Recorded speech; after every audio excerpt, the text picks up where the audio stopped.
Hello viewers, আপনারা যারা east Africa যেতে যাচ্ছেন মানে হচ্ছে কেনিয়া, রুয়ান্ডা, উগান্ডা, তারা কিন্তু খুব সহজেই একটা ভিসার মাধ্যমে এই তিনটা দেশ ভ্রমণ করতে পারবেন।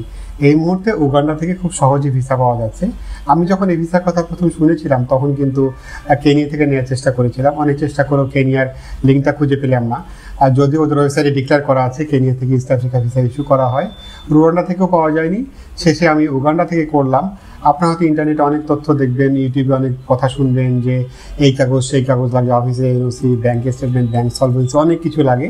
কিচ্ছু লাগে না, 5টা জিনিস লাগে। একটা হচ্ছে আপনার পাসপোর্ট, যেটা 6 মাসের মেয়াদ থাকতে হবে। সেকেন্ড হচ্ছে একটা পাসপোর্ট সাইজের ছবি।